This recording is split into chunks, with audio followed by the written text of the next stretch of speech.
Hello, good to be with you today. My name is Shane. I'm with Impact Ministries. Welcome. Thank you for tuning in.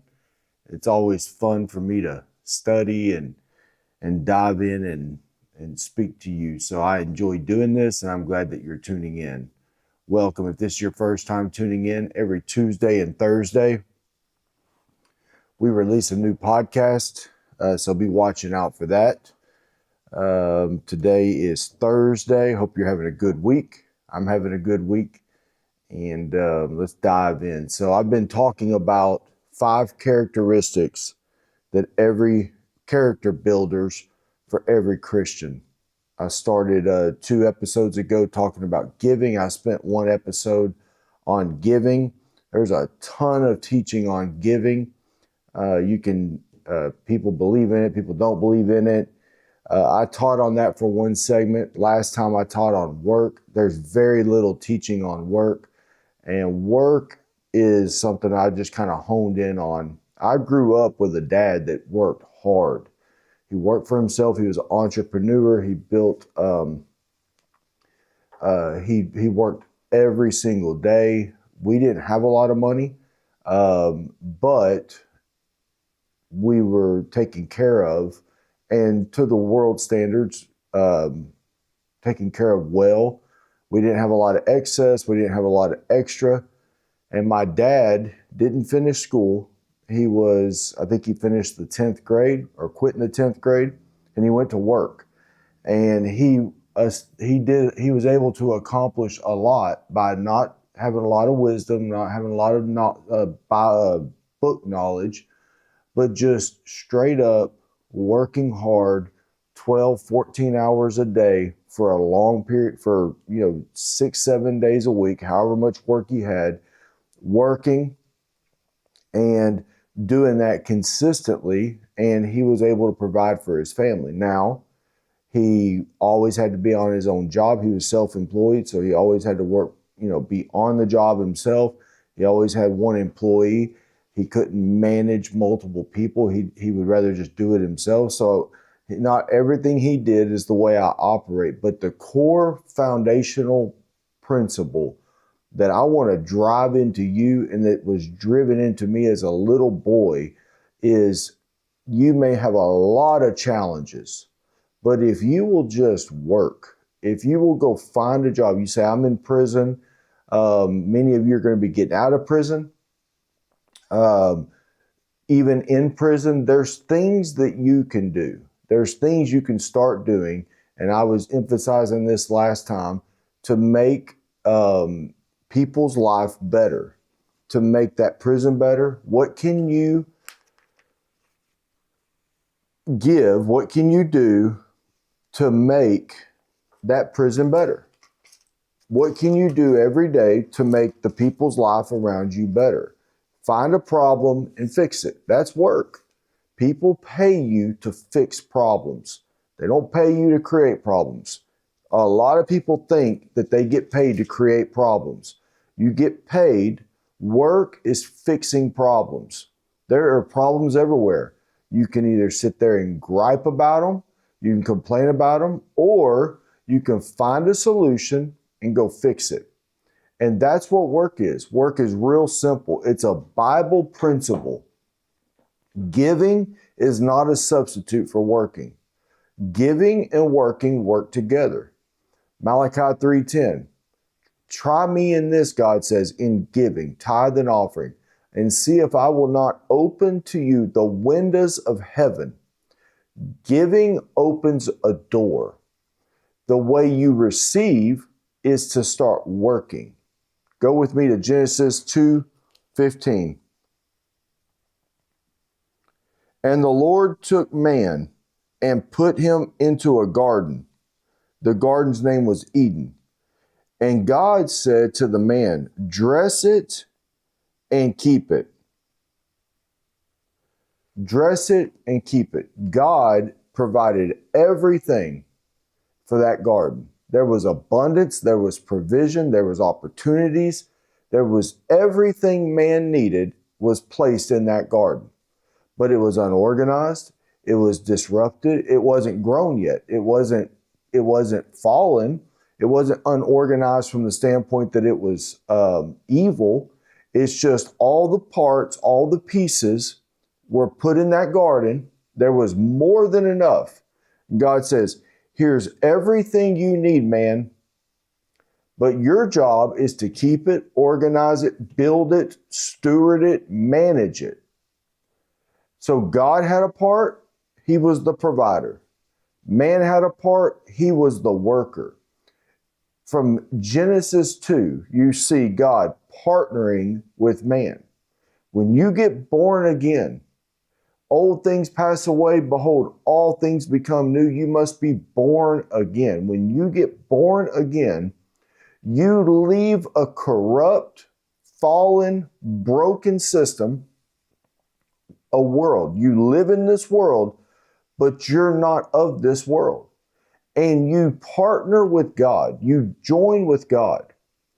God immediately, I went through these scriptures, has given us everything we need for life and godliness. The day you got born again, God, just like He did in the Garden of Eden, God has given you everything you need. If you're born again, you have everything you need right now. It doesn't matter how far of a pit you're in, how much debt you're in. All of that stuff is redeemable. God is redeeming it. God will build it back. I was addicted to methamphetamines. I got born again in Rockwall County Jail. I was $25,000 in debt. My business had been lost. I was in the landscaping business. I lost everything. And I had a ton of debt. And this was almost 20 years ago. $125,000 back then was a lot of money. Maybe $250,000 today, $250,000 today. So in today's money, I was $250,000 in debt in today's money. I had lost everything. I was facing a 2-year TDC sentence. I wound up going to SafeP and not doing that time, as much time. I was completely defeated in the natural. But when I got born again, I stepped into the Garden of Eden, the Garden of God. God provided, not physically, but spiritually. I left the world of bondage. I left the world of decay. I left the world of poverty. I left the world of cursing. And immediately upon being born again in that jail cell, going from addiction, I entered into a new place. When you got born again, you escaped the corruption of this world and you entered into a garden, a place where you now are partnering with God. God has His part and you have your part. You cannot ask God to do your part.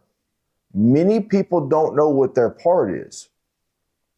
Many people are asking God to do something that God has clearly commanded them to do. An example, Jesus says, as you go, preach. The kingdom of God is at hand. Cast out devils, heal the sick, raise the dead. Freely you've been given, freely give. You can't ask God to go and preach or save somebody.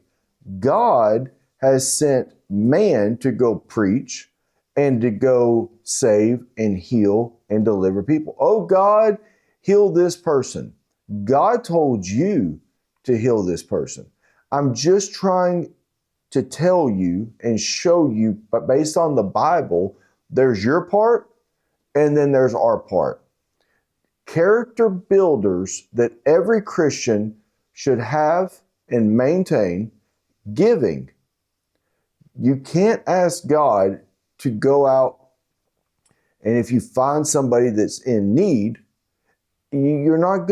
God's not gonna rain down money to meet that need. God has equipped you to meet that need. God has given you the resources to meet that need. God has given you the opportunities to build something to be able to meet the needs of a hurting world. You have to understand what your part is. God's part has already been done. God has given us everything we need for life and godliness. That's what the Bible says. We've been freely given. You have everything you need. When you got born again, you are now in a new place. You have a garden around you, whether you realize it or not. There are opportunities all around you, even in prison. You are not stuck. And I understand. You say, well, I can't see it. I don't know what it is. You have to renew and redeem your mind. But I am telling you, and you need to believe it, you have everything you need to achieve and to accomplish great things. And it starts today. You are transferred from the kingdom of darkness, and you have been translated into the kingdom of his marvelous light. That's where you're at today. Your part is to give. That's a character that will rip greed out of your life. You do not want to be a lover of money. That is evil. The Bible clearly rebukes that. And giving freely without anything in return keeps the greed away. It keeps the greed in check. If you become a selfish person, that's where the door of greed opens up and greed comes in and takes over and you become corrupted. Giving is the antidote. It's the pushing against greed. So you don't want to be greedy. The antidote is to be a giver. The next thing is to be a worker. Learn to work. Start working. Start doing something today. Ecclesiastes 9:10.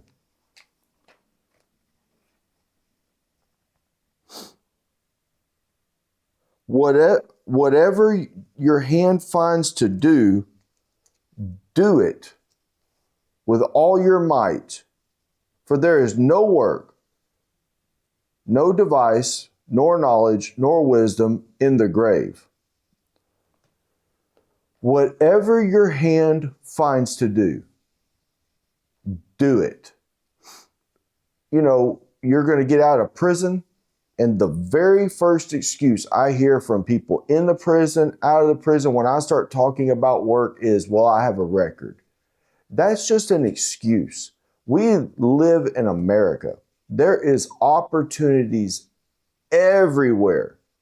You can be a CDL driver with a record. You can go work for a small business. Many small businesses, they don't have the standards. You may not be a nursery worker. You may not be a daycare worker, but there are people that need good labor. There's people, if you start talking to business people, they're going to say one thing: it's hard to find workers. I don't say that. That's the wrong confession. But the vast majority of people, when you start talking about their business, what's holding them back, they're going to go to, we need more help. It's everywhere. It doesn't matter what the economy is doing. They're talking about recession. They're talking about the stock market having more record highs. It's all over the place. Don't let that stuff get in your heart. You are born again. You're in a new kingdom. God is your provider, and He's given you everything you need. You don't need anything. That needs to be your confession. Your eyes may need to be opened. You may need wisdom, But in the natural, you don't need anything. If any man lacks wisdom, James says, let him ask of God. Start asking God for wisdom. What can I do? Show me. Open my eyes to see the opportunities that are all around me. Even in prison, there are opportunities around you to find something to do with your hands and do it. There's a lot of prisons who offer jobs. There's prisons that offer, you could go to school to learn to get a CDL, to get an education on mechanics, to do culinary school, all that stuff. Find something to do and do it. It doesn't say if you're called to do it. Well, God, what am I called to do? No, you're not called to be a plumber. You're not called to be an electrician. I'm not called to be a scrap metal guy. You're not called to drive a truck. Find something to do and do it. Well, I don't really like that, but it's the opportunity that's open to me. That's the wrong attitude. Find something to do and do it. Who cares what you like? You like the life that God has for you. I promise you, take it from me. And the way you enter into that life is by physical work. Find something to do with your hands and do it. And do it consistently. You are a worker. Work hard. Work long hours. Work smart hours. When you start working, find a better way to do it.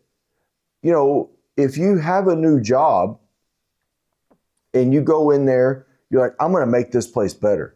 And you go in there, you're going to repel people because people don't have that attitude. And so if you go in there and maybe your intentions are to make it better, maybe your intentions are to, say you are working at McDonald's. There's nothing wrong with working at McDonald's. But to the world, that seems like the least thing to do. So I use that as an example.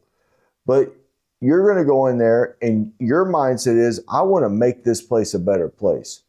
And you go in there and there's 10 other employees. Those people are not thinking about making that place a better place.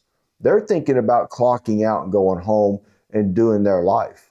So if you go in there with, full throttle, amped up, ready to make this place better, your intentions are good, but what you're going to do is you're going to repel the people who could care less if that place is better. All they care about is getting a paycheck, going home.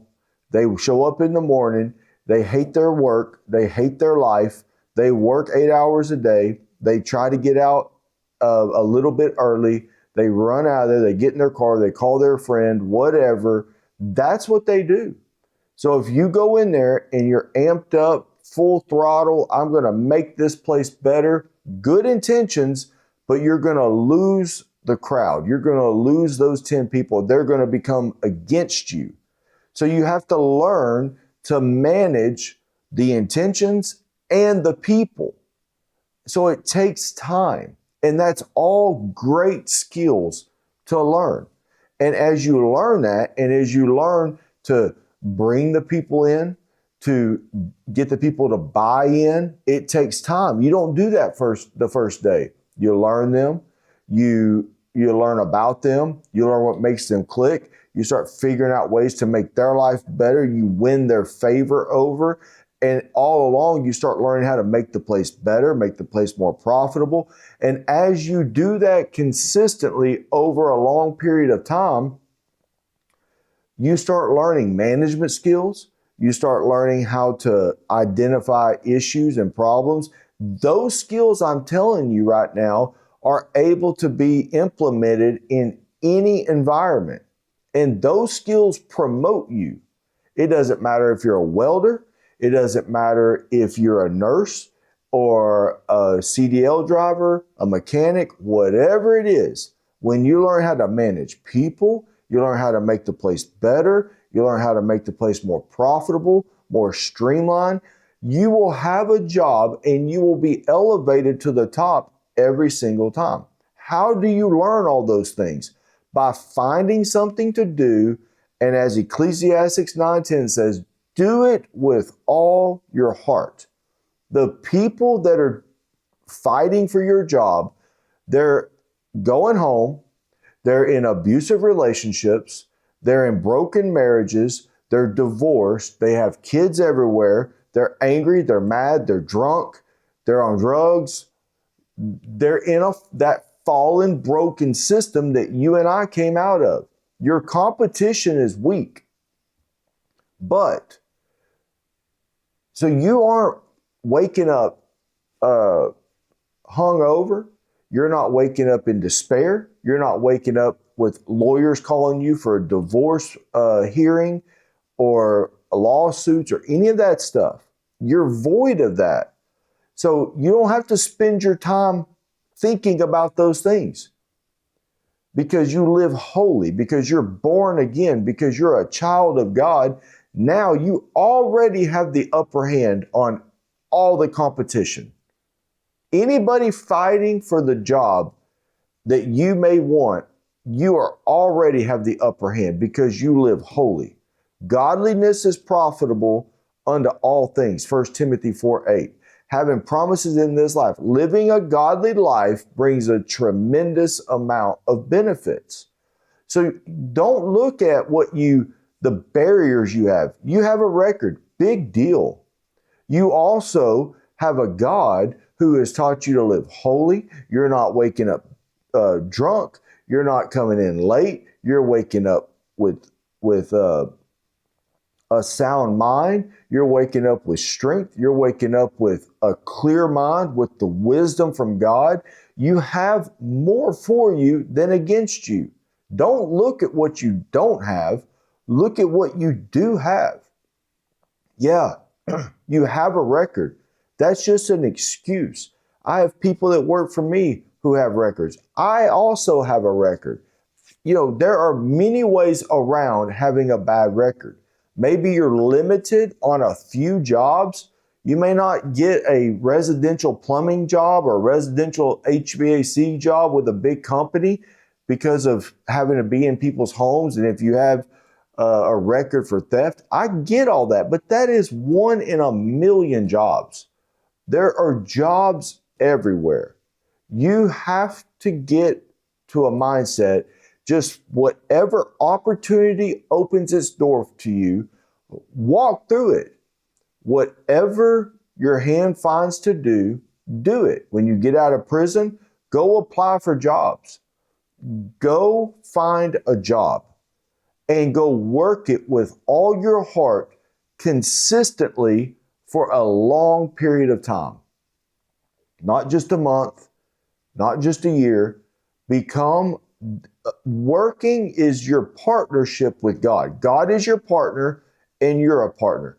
You're partnering with God, and you two are going to build a life that's fruitful, that's multiplying, that's blessed.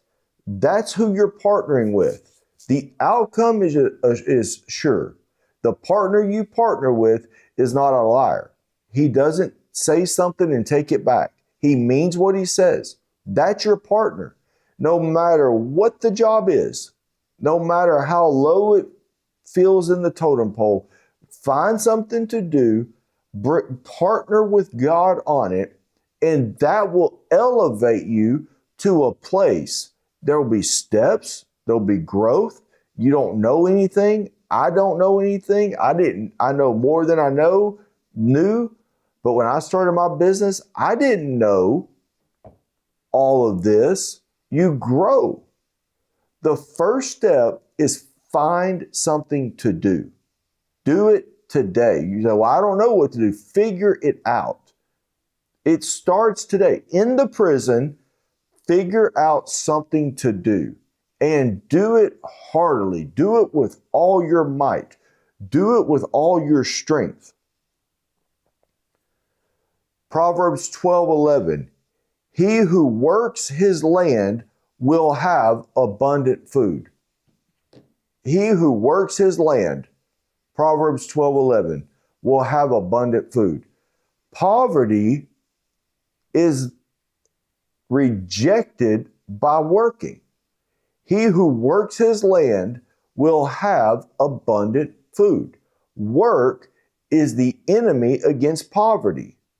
Poverty is the enemy against work. Work and you will have abundant food. No matter what the job is, there's nothing that you're greater than. There's no job that's lesser than you. When I got out, I started working at a scrapyard for a friend of mine, making $500 a week. Back then, I just got married. That wasn't a lot of money. $500, I paid my own taxes, 1099 employee, $500. And it was 50, 60 hours a week. I was a tractor operator. There was no AC or heat in the tractor. Cold heat, the windows up, dusty, dirty, grinding, greasy, old equipment that was always breaking down, having to get up there and fix it. All of that stuff is where I started. And I started working. I started learning. And today I'm in the scrap business. I own my own scrap business.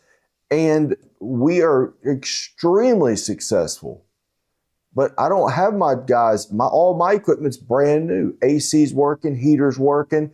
I make their life enjoyable. But I learned all that being in that tractor, dealing with the grease and the grime and the hot and the cold. So today I don't put my people in those situations. I learned that being out there earning $500 a week, working 50, 60 hours a week, was at $8 to $10 an hour. But I was learning, and I did it hardly. The yard was a mess when I got there, an absolute mess. I reorganized it, I situated it, I made it flow better. I played around with it. I did all that stuff because it was making the place better. But I was actually learning, and today we're doing $2 million a month in gross sales. That's $24 million just in my scrap business. And we're growing. We're about to put another yard in. That's going to take it up to probably $300,000 a month. So we're going to go from 2 to 2.3 million. So that's another, $400,000 a year? No, $4 million a year. So we're going to go from 24 to 28 million in the next 18 months. But it started out finding something to do. I didn't set out and I didn't pray and God say, go into the scrap business. My friend was going into the scrap business. He was going to learn it. He asked me, would you be willing? He knew I needed a job. He knew I was getting married, and he offered me a job of the scrap business. And I went and did it. It wasn't that in prayer God spoke to me to go into the scrap business. It was something that was presented to me, and I just went and did that. That's how you do it. There's no prayer needed. Whatever your hand finds to do, do it.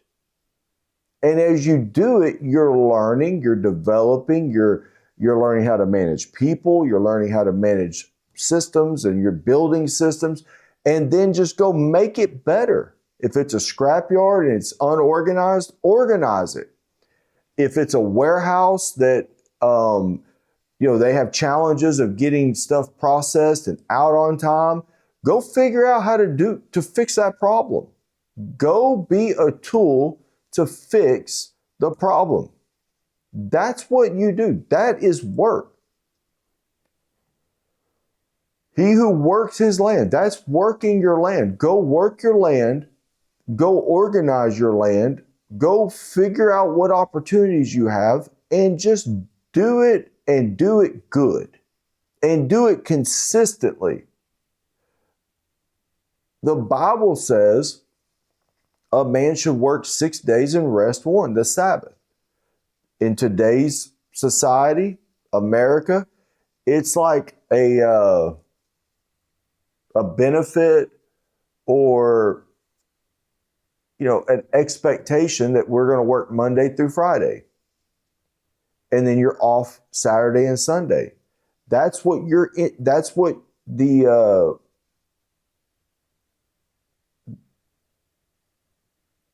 people that are fighting for your job, that's the mindset they have. Work 5 days a week. Maybe they work 50 hours in those 5 days and they're off Saturday and Sunday. Again, most of those people are going through hell in their personal life. So the hell in their personal life, and then be willing, and don't just be willing, work 6 days a week. Burn the candle at both ends. You're not hungover, you're not drunk, you're not going through divorces, your life is not in upheaval, your life is smooth, you have clarity of mind. So you have that advantage, and then go work Monday through Saturday, consistently long days every day. And on Sunday, take off and go to church and go to lunch, cook a meal, take a nap, rest, and Monday comes, smack it in its mouth. Do it again. Those are huge advantages that are going to far outweigh the record you have. Those advantages of not having all those things in your life and working 6 days a week, and it's not grinding, it's applying yourself, challenging yourself, learning something new, and doing it consistently. That person, give me that person with a record all day long over somebody without a record who comes in a little late, leaves a little early, gripes and complains, comes in, tells me about the baggage of their home, tells me about the problems in their home, works Monday through Friday, barely gets, just is clocking in, clocking out, punching the clock, not applying themselves. But you need people, so you allow those people to stay around because there's so much to do. We don't allow those people, but the majority of the workforce does, but they don't have a record. I would take the person with a record all day long if they're working 6 days a week, fixing problems, managing things, taking ownership of things, not coming in. And I have those people work around me. And a lot of those people, I would say 4 or 5, have criminal records. I have a criminal record. So, I understand if you go work for Dell Computers or Apple, if you go apply for a job at some big corporation, yeah, they're very structured, they're very rigid. That may not be the job. If the opportunity opens itself, run through it. But don't sit here and limit yourself and limit God because you messed up and have a record. There is a ton of opportunities. We live in America. We have opportunities everywhere. You are literally surrounded. When you leave that prison and you drive home, if you drive 50 miles, you pass by billions of dollars of infrastructure, of opportunities everywhere. There's money flying over your head even right now, passing by. Your job is just to reach up and grab some of it. You do that by working. And when you work at it heartily. You work at it with all of your heart. You do it to the best of your ability. You do it with smart. You do it smart. You do it effective. You do it efficient. You do it the right way. You don't create problems. You fix problems. That person is going very, very high. That is the attitude, the mindset, and the heart that will keep you out of lack. You will never be in lack again. That is the simplest principle. Give, it's going to open doors for you. There's going to be opportunities open. Give, go find somebody and say, I will work for a month for free. You don't have to pay me nothing. I'm going to come work for you. And if at the end of the month, You don't need me? No harm, no foul. I'll walk away. You won't make it a month if you do it the way I'm telling you. That person will be shoveling money at you. They don't want to lose you. That's just a creative way to break the barriers that you have formulated in your mind. The society's formulated in your mind. There are many ways to break through those barriers. You have a sound mind. Think whatever obstacles in your way, think of a way around it. Go work for free. You're not making any money right now in prison. So when you get out, go offer your services to somebody. If you're having barriers, figure out a way around the barriers. Humble yourself. Figure it out. Go punch that thing in the mouth and refuse to be defeated. I worked for $500. I could have started my own business. I had my own business. I eventually did start my own business.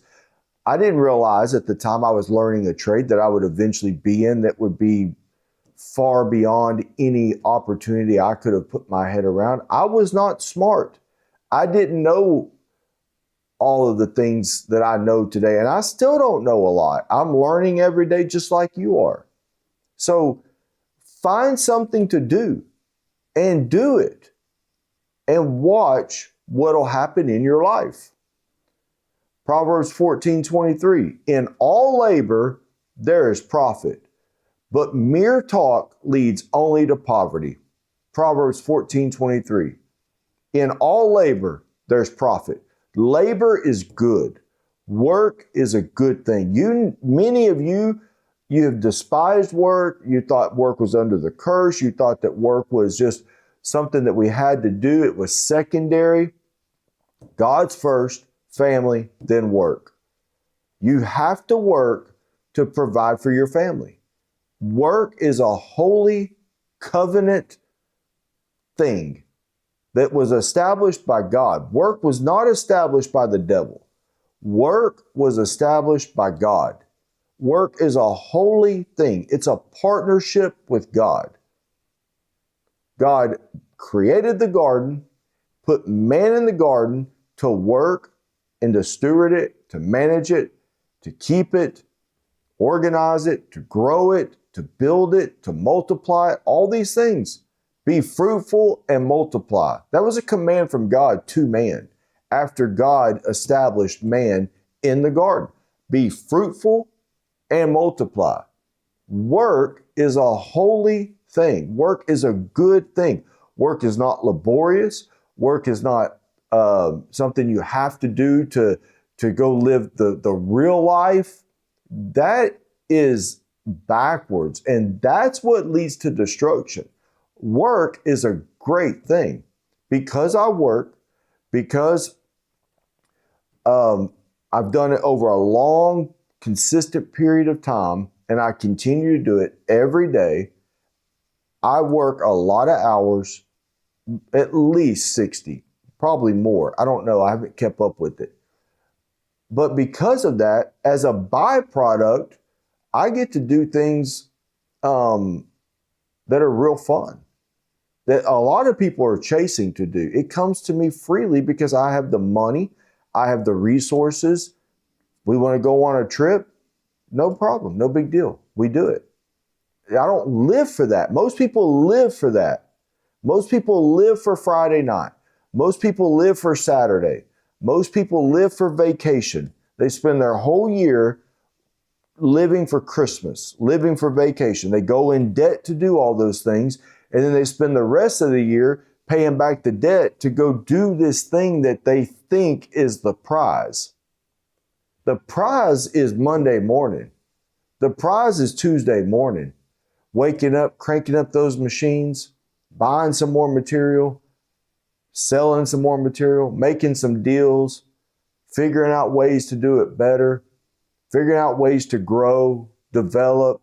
I'm in business for myself, but when you go work for somebody, you're working for them, but you're actually working as unto the Lord. So figure out that, do that same mindset. How do I grow this thing? How can I contribute to grow this thing and to get this thing in shape and to get it organized and to get it ginning well, no matter if you're at a restaurant or if you're at a lumber yard, no matter where you're at, apply yourself with that same mindset. I'm going to learn this business. I'm going to learn how this business operates. I'm going to learn how this business makes money. I'm going to learn what I can do to contribute to the bottom line. How can I reduce expenses? How can I increase profits? How can I organize this? Is the flow off? Whatever it is.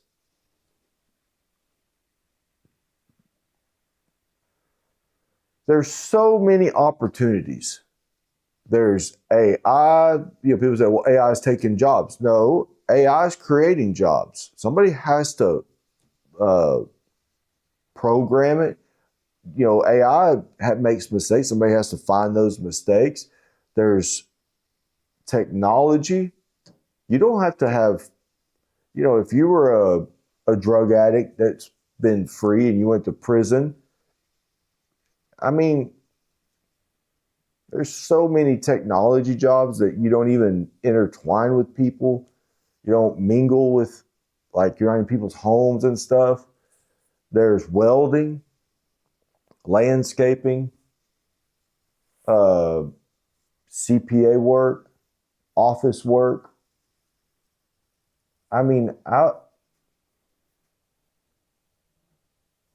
The people I have work for me, they're extremely good. And I have 50. I've had a lot of bad ones. But, in establishing that kind of culture, the bad ones push the good ones because the standard's high. They cannot come in and really work with it. They might work for a little bit they're just there to get a paycheck. They get pushed out.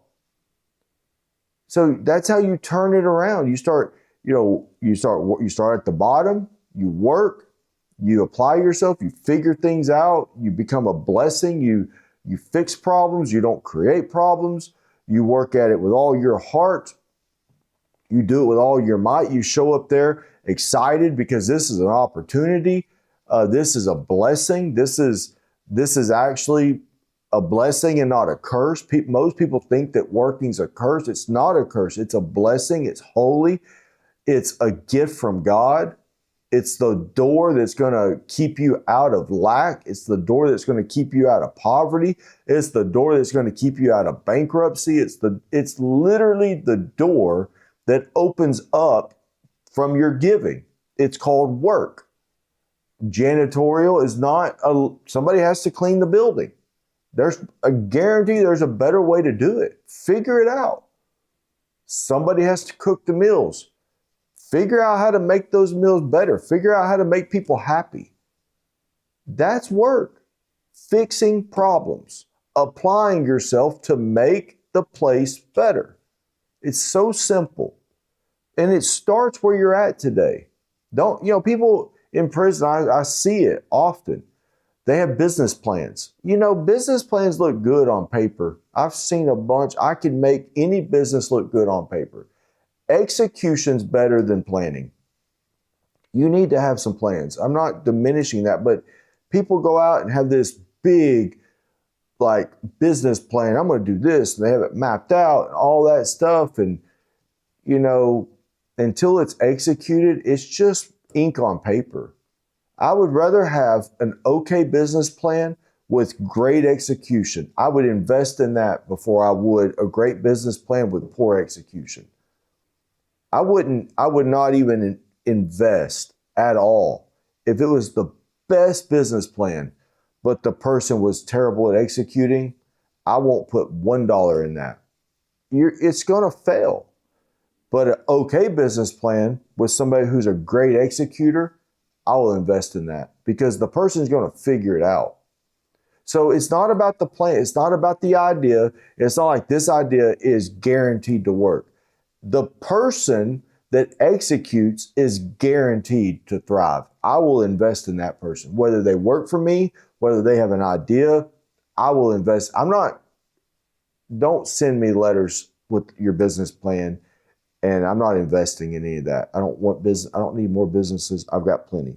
I'm just saying, from a business owner, somebody who's in the world and who operates in this every day of my life, execution, diligence, hard work, smart work goes way further than any plan you make. You could have a plan and not have a lot of the details, but if you're an executor, if you're somebody who figures things out, you are going to go high. You are going to thrive. That is the person you are. Giving opens the door. Nothing substitutes work. Working diligent, faithfully, consistently over a long period of time, working smart. We're going to get into thinking and smart, but I'm going to keep pounding in that for the next few weeks, work is a good thing. You need to change up your confession. You need to change up your way of thinking that work is under the curse, that work is a bad thing, that work's evil. That needs to be changed. And you need to start seeing work as a holy partnership between you and God. And then you need to find something to do. Find something to do with your hands. If there's a job opportunity in the prison, figure out a way to get in there. If there's no job opportunities, if it's mowing the grass, being a trustee, start working towards goals to become and to be able to elevate from where you're at to where you're going. Make yourself think through and then start applying yourself to receive whatever goal you have. I want to get a job. I want to get some activities in my life, and start doing that. You're training yourself. You'll learn so much. You cannot learn this in school. You learn this through application.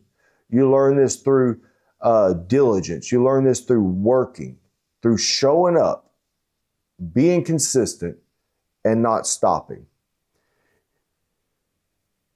If you're not saved, you need to be born again. You say, I want to be born again. I don't know Jesus, but I showed up on this podcast and I want to be born again. I'm speaking to you.